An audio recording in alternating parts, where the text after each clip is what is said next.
Moma yenhwe. Who are the Luciferians? Say say Luciferians, who are these people? In my over 10 years of investigating institutional occultism, I came across reports of Luciferian societies. I want you to know that the Freemasons are very different from Luciferian occultism. I want us to get this one straight.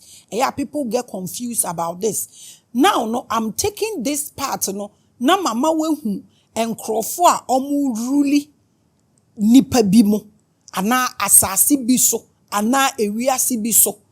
May prepare wo, said ye beya yetisi mu a.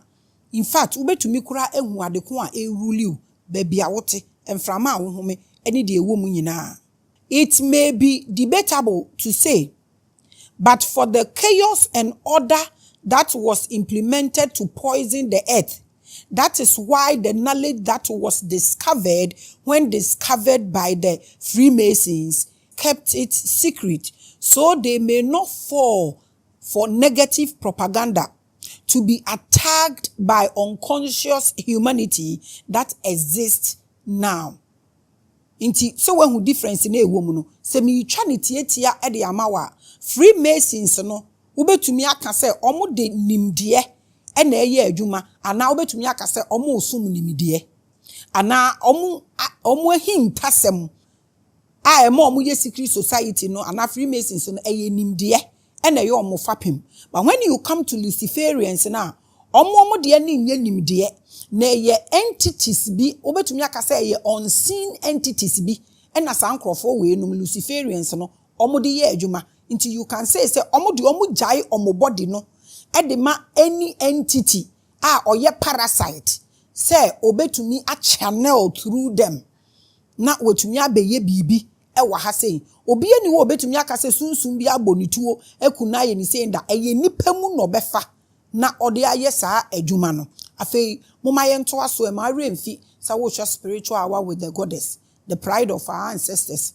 Na ye treat the Luciferian me catch wo say ye be tu kwan bi na woche mienu a edi ekire bai na me pese wo grande na wo nyante ase wo bibim na afei ye kwa na wonim baabi awoko ye kwa 3 weeks ni na baabi e besi no etimi si ye aye nyina ye take ye balance a ye be climb be akosoro ye pagya ye mu se ye hwe na ye ntumi a ebi etwe ebi baka na ye be split ye mu ye be use the comment section no na the aye comment is very important. Or question be whatever you experience after watching today's episode, you can watch it twice, 3 times. Or experience ni niyama uhu eni so no ubetumi atro or comment section I will pick them and address them. Na ye ina ye to me akoyenim. What I am saying is that I want you to understand the difference between those who call themselves Luciferian occultists and those who call themselves Freemasons. In Sonsonoyano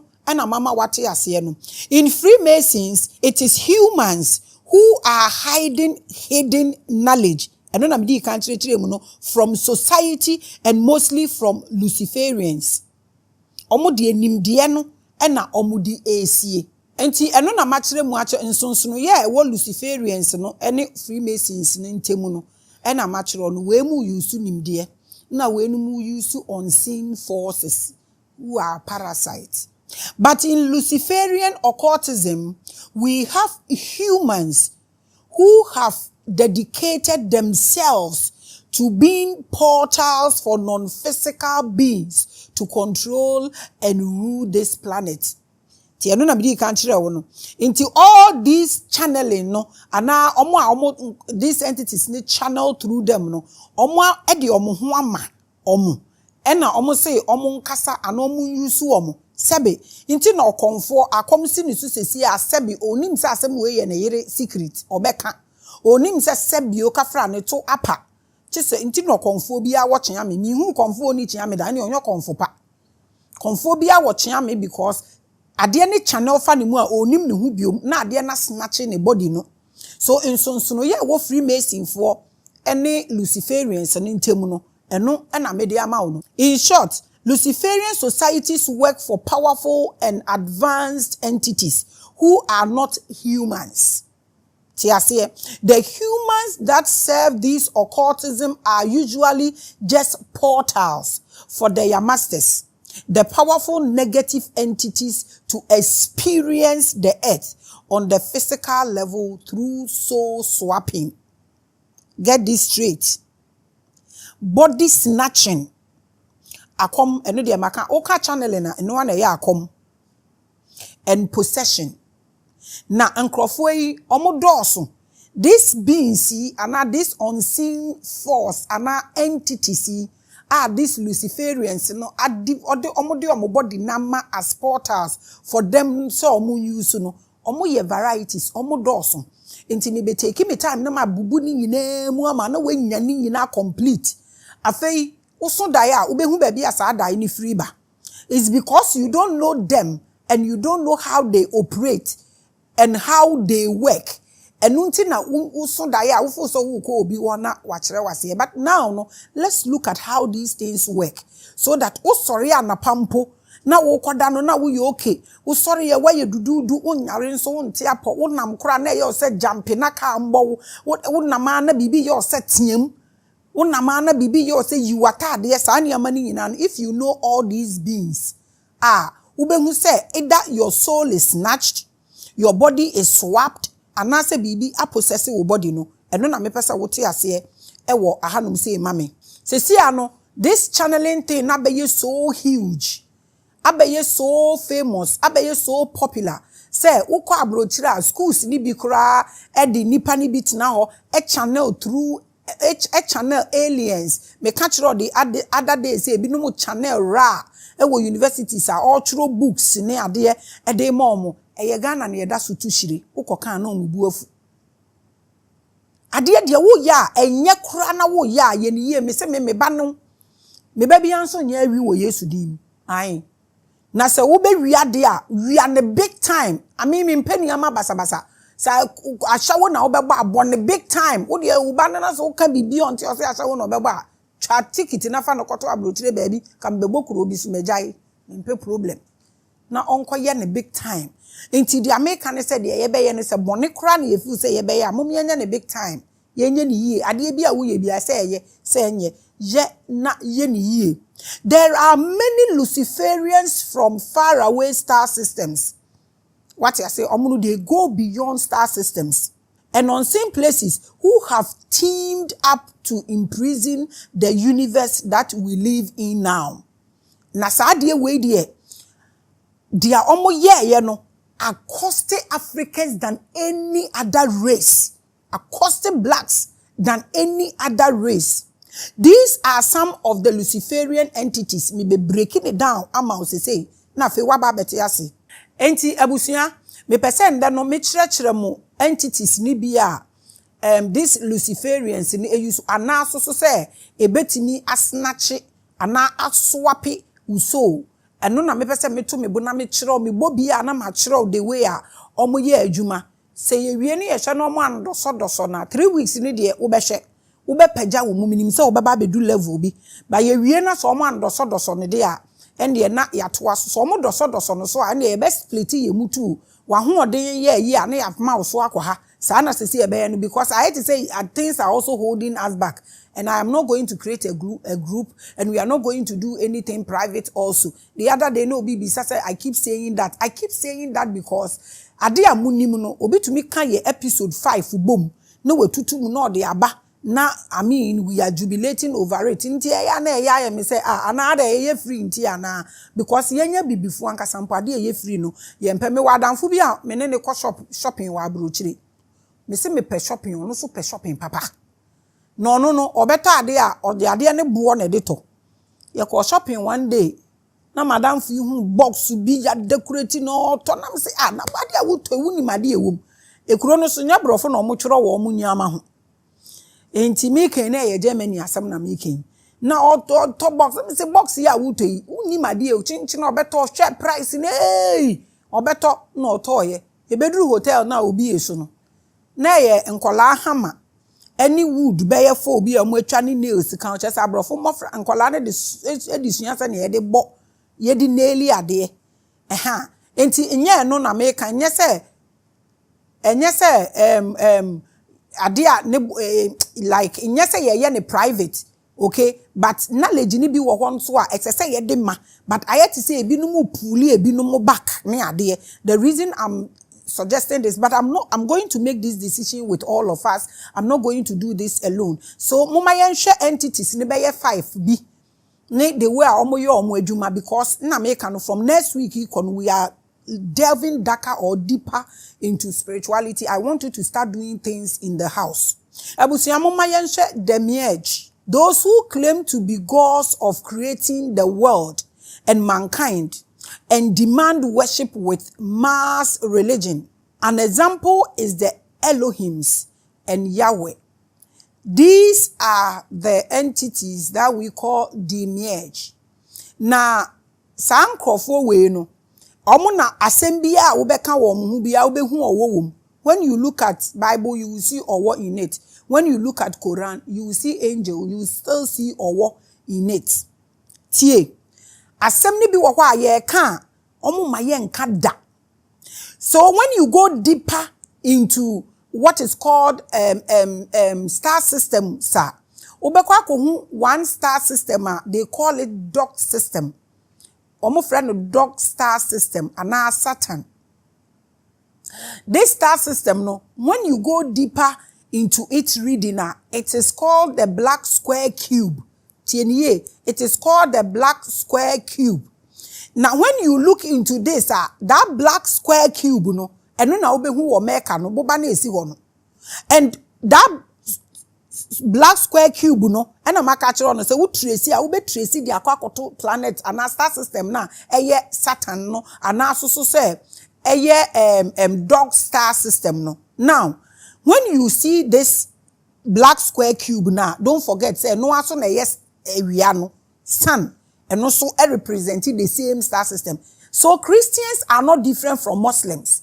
It's just that the way they have packaged it, the way they have packaged it, you know, and humte and same bi wo so apesa wo kan na ayedin. The other day we had a Muslim scholar on set, Mr. Awal.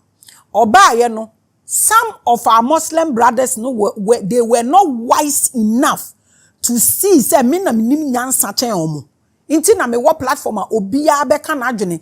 Inti omo ana omo amini mi omo nyom bedi matem ni nyina omo defend dogma no. Omo nyina kotugo sa comment na se and omo starting so omo didi matem ne ade se papa ne brofo o kan brofo be na papa ne kan minti bi da wi ase. Men can say he was well endowed. If you on one kasa have a fan ne ade on the platform we ask questions. Inti minim de entia obi ba na ye bisa no questions a nso mo amusan ye hypocrite. Say yemfa Muslim papa mbra na mami mfa Muslim onye papa mba biom adem na me recruit Muslims ana imam for no mo se na me ode ni mo omo e na omo fa ho na omo bedidi matem sa wo hwa wa wabon no hu me se mabon me so me hu se wabon ko who defend the religion impo is enough evidence sebe wadin ni swa to say particle nti ebinom don't come and tell me say I don't know. Now the star system thing na make no the Saturn sun no and no aso na ye black cube no and no aso na ye carbon na esi ho no no na nsem ni bi wo ho a wontumi nka na kese because o ka na kese ya because the more you vibrate towards this the more anipa wu na hye there are some truth hiding in a plain sight for blacks, but because we've decided not to think, we don't know. O share that movie Apocalyptus now, they were saying something to you. But ye should be atra. Don't forget, omo cheche nkrofo no. No omo do omo ko as slaves na omo tuntum bi na omo kuku bi ma omo bosom na den na omo ye. They were standing on a black or a cubic bubabi so na omo gina. And na area ni pia na bosom de bosom ni si ne so na eku nipa ne more. No kwa na watu tire no watu body no okua. The more we vibrate towards this thing, no, the more yes spilling more blood. When we are talking, don't come and sit here and talk about what we are reading. We are talking about what we can see. And I am shishia eye wumu edema blacks. That's not what we are discussing. But the point I'm trying to make is that when you are going to defend religion, it is fine. That is where your passion is. But you don't go after anybody. I am asking questions. So anything that I will see when me de to wanna minya evidences from all angles a questioner maybe sana me be papa about hijab ubu efu say woko a desert no so a omo hoye hyechen ha are they black like me and you me be sao. You see common sense. So now no these entities see Elohim see omo no omo wo Islam omo no omo ye religion unnim akose apocalypto movie no ube get the vibe no omo ka wo no but se see me do level na me de mo be kokko ye be koke but endu sa level no until the more we vibrate towards this ones no the more we do ye do ye ho harm until na no ye Demiurge no no na machire mu achire no. Now let's look at overlords. Ya we binum so why from overlords. Who are those? Those who are the masters of all monarchs and royalties. They rule the earth through sacred bloodlines that they choose to keep as their portals. Ya won krofo bi so wo hono ma. Nti ya wo tribe bi wo ho a wo je wo hu dan wo free tribe fufuro mo ma wo nware da. Nka mebubo bi ma akobobo ebe ya asem nti ye de besi wa ye we bi mo omo so de mojato bi ene de aye portal nti na me ka ya me kasa me say I am the true bloodline.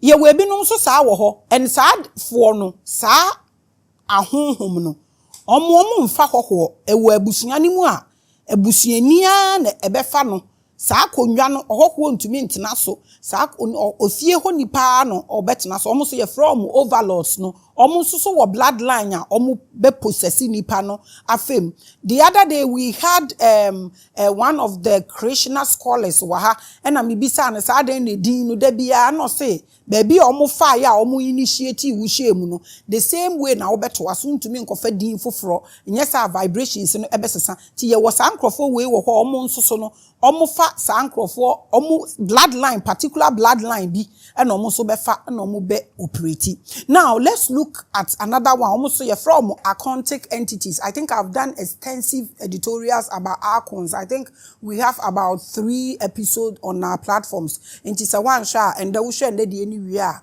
Now watch it. Almost so somewhere you man is saying they manipulate what we see and are therefore known as masters of illusion and reality. Makacho someone no control the cinematic world, you know, when we did that episode, you know. So they can control what we see in dreams because Makacho someone no control cinematic world, you know, physically.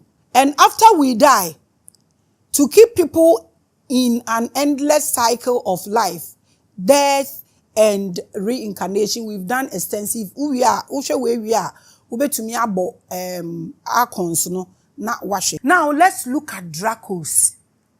These are reptilian entities who can enter our earth plane by manipulating our vision senses so that they appear to us like how we expect to see ourselves.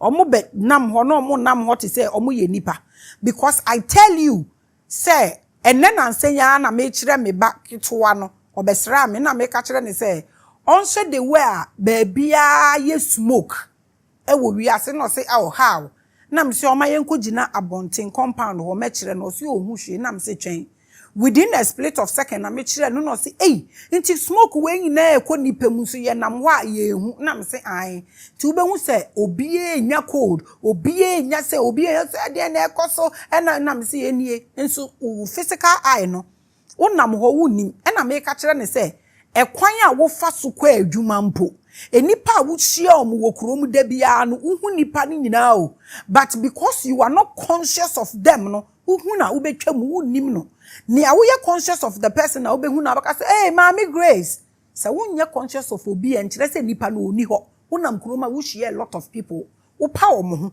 ade say de wunim no ono na uhu na utumi frɛ no nti niama bebre wo ho no ma ye ni ntumi comprehend say ye humpo a ebi a ebetumi afa ya dwenim. So this is what this Dracos no so omo ye omo so exercise ye ni ya dwene. Any said ye hu ade ne ye hu omo te say ye nya na nka wo ye obi a sebio wani hu ade a ka obehu say ye wo different types of souls Yedi kaya ye so denomination no, and also a platform so you can watch. So this is what the Dracos also do. Almost so manipulated the way ye hu ade. Nti ye be hu omo te say yenya because ye hu aniama ye be hu ye ntumi nhwe. To be comfortable because ye ntumi nhwe nti omo ma ye hu omo se de ye te na ye comfortable. Nanso wo ani a wodi hu a na wo be hu se omo nye nipa. This process is called shape shifting. Now, mama yehwe we so shape shifting. Shape shifting is not the reptilian shifting from lizard to human. Eno wo ho, migidi se obi anim, but rather our human mind telling our eyes that it must see them as humans because the body can't handle the shock it will go through if we see them as they are. So unhu so obi nam na oye lizard na oko. Unhu so obi nam na oko na oye owo e na oko ye reptile or ye crocodile or ye senya anka wo bedwane. But we have them among us. Metimi a kiro se nkrofo ne bebre e wo reptile family ni mu omo wo skin bi. Nya sama na anka no so ya kire ne hei. But na make e beduru ba bi ni se enye yi na ya split ye mu na ya fa bi ebi fa na ebi fa, but nobody is going to lack anything. Enti omo wo ho uhu omo skin na uhu ebi wa wa utumi hwe omo eyebrow ni mu who offend omo kakra de wo omo beye no ubehu se wei or ye reptilian omo skin ye different ni say metumi akire bi tribes ni bi but wo kase se ye beye issue nti no na kire se ye de no so ye de ahange ho no mo saa nti we have these people no omo wo kwa omo a shift ye ni no e ma ye hu omo so omo ye nipa. The reason I tell you to be careful where you go and what you do, because I have done soul denomination. There are soulless men. Or you be bonia on ni feelings. He doesn't care. They are like enya ne mobo be mani su or shed enim la wu and fanahu sankrofo we no monso so omo wo ho. For the human mind to do this, they play a certain frequency so into our brains so that we are influenced like robots. Almost the no. Yeah, sometimes when you sit back and you watch certain things at the same time, na esanso yesterday. Edio, Dracos also use hard drugs. Dracos no almost ebinie.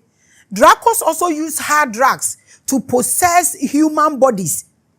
And also my a whole editorial for us. Go and watch my editorial on psychedelics. My way wo and you will understand the use of drugs in spirituality. The other day na make weed as ubetumi akwohwe psychedelics no my wo full episode. I think 1 hour 30 minutes. It's on my platform. After this show, you can go and watch it. How you take it and how they snatch they knock your soul out and come and possess it. And tina me catch them say tina be yet addicted. Omo de no hospital. Drugs now say no. And no be an omububu man and kitten because they have to starve it. But when feeding is so obeko gaga. Nti no mo de drugs ni bia no mo de be ya ma ye whole episode about it ubetumi akọ na wakọ akọhwe omo de a omo ye no na sa wo ti sa asem we ase a e na wo koye spirituality now for said ye drugs now de ube induce a, then you are able to be careful. Nobody cares what you do. We can only give advice. Nobody can negotiate. Say chinchina you say nende colors and nende red nende way now no why but it snatches your body off. Now listen, when you drink this thing na a snatch it knock you so no offer that thing no when you drink it immediately na ubeko off for 1 second 1 minute na wo off no it's like woo na bibi ewure wumu na wanyane na wafa body no opa obetumi decide say onko biom eno na ye beye bibie wo wiase bia no you will not get healed wa fa body no watinem eno no onim the rules onim the cosmic law inti no o use body na onim say wo say no obeste wo kra mo waye mobo. That is the doing of Dracos. We've done extensive episode about when we juma ya a good platform no. So if you don't learn this and you go and walk around, I don't have time inti wo wi a obetumi a share no so. So, if you serve in a Luciferian society, you are serving advanced non-human entities with one agenda to shut the world from its super abilities and make us like ordinary robots in a matrix. This is it. We na me ne wo kasa se susu. Baby a wo ko bia susu. Susu enye bibia na wo beye for bibia wo pe. One say ni ya wo benya de kora wo pe na wie, but you will hate yourself. Because when nya de na wie, but the ade na puti wo through no. Wo ye ho hwe so a enye yie, wo be hate wo ho. Abusia, I promise to tell you my imaginary plans. Inti me ne mo be femu 2 weeks ye be caught ye dark. The reason I'm sitting, I am helping you with things that they will help you. Say won share ade we lowest frequency mu be how, but una what is saying baby a wo bia no the things a wo de wani hu ne colors e wo ha no e be raise vibrations into you watch it with your highest vibrations or frequency enti nyade a ebetumi de wakofom na aride on you. Abusia, what's your spiritual hour? If I were a Luciferian with the sole agenda of creating a prison out of humanity and making everybody a robot so that human energies can be fed by the overlords and rulers of darkness. Abusia, me nyankra wo dia me pese me ka kire wunie. This is just the intro. But the American say me prepare wo for 2 weeks here where you nimu baby a ye benante na yako. The reason being that ye ne nkrofo a omo ani da ho no mu omo ne yen ebo game aka wonchi game esane wo kase game ne ye ne omo abo game no pepepe for our good. We don't have to be comfortable in our comfort zone. Emboa yen ebi game ni ba ko na ndeme ma wo hint no asem we ya me kan tie ni ye na calculate ni ye. If you want to start business, menye astrology na menye astronomy so menye bi. But I talk to you or I say things based on my projection and aniyama mi hu no e na me ne wo share. Na me ne wo share akoda na dwen ho enko read your internet because I'm not giving you a mass product. What I'm saying or what I'm telling you right now ne say enkrofo we omo de omo Gregorian calendar no e de mercy ye app omo ne ye chi game no baba wotie. This is 2025. 2025 obia kwala ya wo nda kura nim say eye 9 number 9 no obia nim say number 9 no so ye the end of numbers inti edinkra hene no apem na ewiase so twa ne ho a esan besi na chitie mi ye enti ewiase na apem no 2025 ni mu na omu use dia ye 2026 no mo dia start 2026 na saa de we na wante ase a na wa start business no wa boka. Understand this 5 ne ye 9 eye number end inti bibia ene wo be end wo wiase we mu bia wo end with you this year. Na wiye be kwa start from 1 na no na ba 2026 no 1 tie ni ye eno nso so ne wo be start bibia e start from 1 ansa na akodu 9 tie mi ye nti na mka tro say the first time osun aba 2025 na obesan aba 2026 mama o date na ma bibia aba tie mi ye 2025 afina ye wom no ebe ende ewo May eye fifth month of the year into benya 5 na ewo bottom no 2025 bottom no wo into ehwo na 2025 be ende into wo hwe the 6th month na ebe ye 1 ewo 5 no achi na eno anso aye 6th month into 2026 wo ho e na 1 na start year no so e start for 9 no so ewo ho into se wo pese wo start any business a twen na May embesen eno na ye 5 na a end the 9 no ahoden foforo bi na ebepie e free June enti June na ebe start 2026 na eno aso na ye first na chese 5 na end enti wo start adwuma bi a ye fresh dey a check you June na from 21st January to May ending na ye 5 month na ending ne dey e kawala nkote amanfo wo business be so farmer onya akono enti we dey free advice opa afa o start new business atwen. So 2025 no ending what the 5th month no so, because the 5th month no will clear the number na e bottom. This is Gregorian, and I make say I am not doing astronomy or astrology. Eye ni hu ni ye ka ho asema kire. I don't mean take it free ho. Eye free advice opa afa o mpa ajai. Ai nti no on 6th month no eno na across echo eno ye 2026 na san so ye first number after the 5. Enti no wo business bi a na wa start e wo ho maka chos Africans de ye mfa stars no na eye adwuma se e shift a na we failiu na stars no kura nye empie wo ba bi dako anajo America eye daytime wo Ghana. I'm not saying so say omo read stars na enye, but the point I'm trying to make is that African spirituality ni ayehu ene dia ye feeling ne dia ye experience no eno na ye walk towards it. Inti wo nana no read the stars, but onimbosomi a yedue mu eburo say from last week of March to 11th April obi odi eburo bia wadi awie ebenye nsuo mu nim say saa time na nsuo ebeba udua weburo from 1st March a unim say kwa afọ no mbebu eburo ni nyina mbetutu ni nyina etu egu wonana no read stars, but na onim nti no dia no omuhu no ena na omudi movie omunim say wiabo na ebeda ha abosses o check so a enfeli, but na nya stars na omudi ye adwuma. That is African spirituality. Dia yehu ni aye feel dia experience eno na ye di movie ebi ena me dia ma wende no. This is the game these people are playing. Na ye nya ready so say ye be learn this